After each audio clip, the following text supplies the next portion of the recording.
Alright, so here is an inside look on a patina project. This is a perfect pair to start with, just because the finish is pretty bad on these, but I like the overall style and design of them.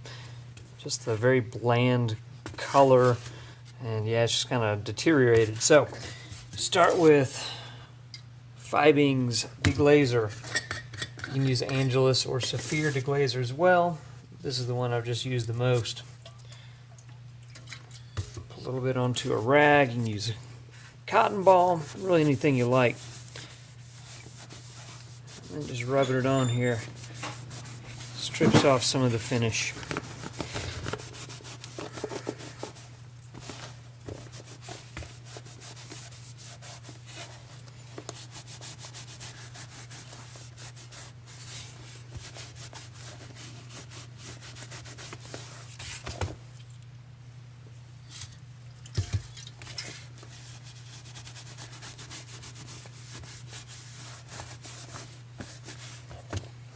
And we'll pause it there, and I'll let you see a little bit after it's dried.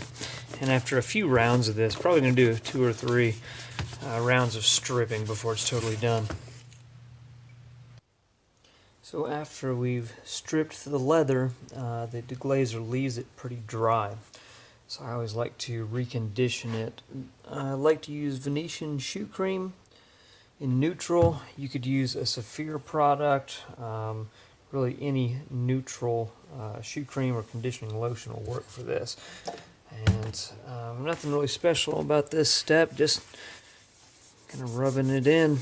And this is going to add some moisture and just kind of treat the leather, because the dyes also will dry it out a little bit as well. And so after I condition this, I'm going to let it dry, let it sit for a little while, probably brush it out. And then I'll start on some dyes, changing some color. So I just stripped the one side, this one here, and you can see it's more of a dull finish, where this one is not been stripped and it's just a little bit more of a glossy finish to it. The purpose of the stripping, why are we even doing that? It's removing any kind of waxes and some of the coloration of the leather so it will accept new dye. Try to dye it on top of this one. Some might go through, but some would not, and it would stay on the surface and it would tend to rub off. So we really want it to penetrate into the leather to change it. So I've done some reconditioning of the leather, and now it is time to add some color. I always like to go with a light base. I'm going to use beige, I use buckskin, I use yellow.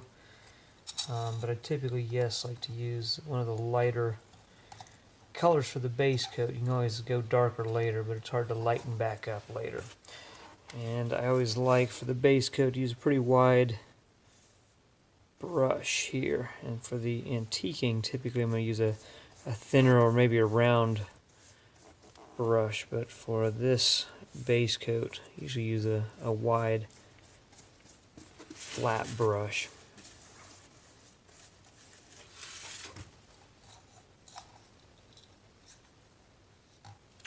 And that is it. You literally just painting the dyes on there.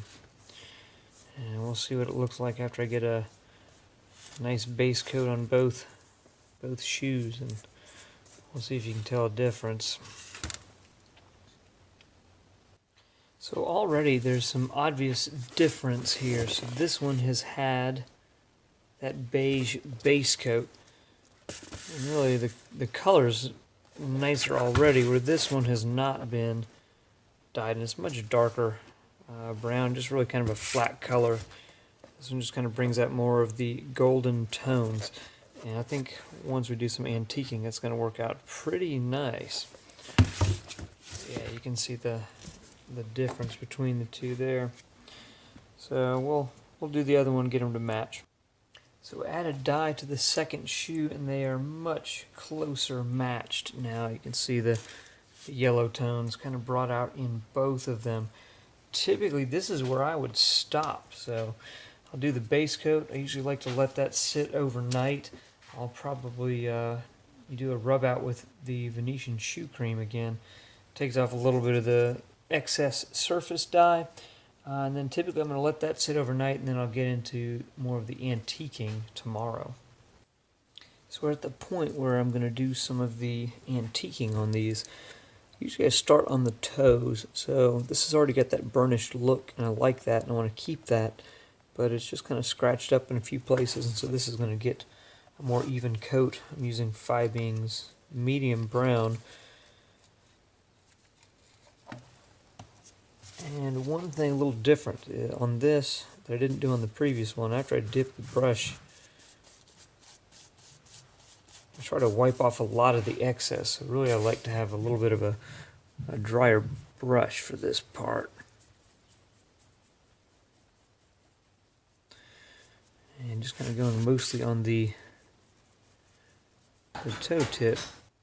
So I feel like these are starting to shape up pretty nicely here. So get some more darkening along the strap, just along the details here. Really, I typically go kind of along the seams and different details. I always like the heel a little darker along with the toe, but I think it's looking pretty good already. I don't really have a set destination in mind with this pair. I'm just kind of playing around and just seeing what's going to happen. So I need to rub it out with the cream again, get off some of the excess dye, and we'll see what we've got.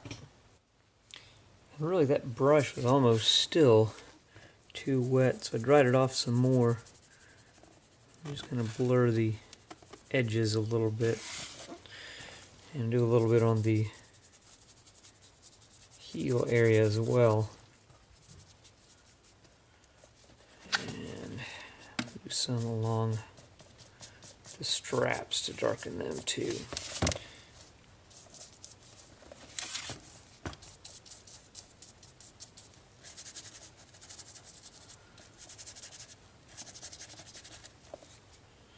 And we'll kind of pause it there. It gives you an idea. I'll do a little bit more and bring it back. Quick view of these in some natural light. Again, just so you can see the shine and the patina on them. Hopefully you guys enjoyed the video series and enjoyed the finished product.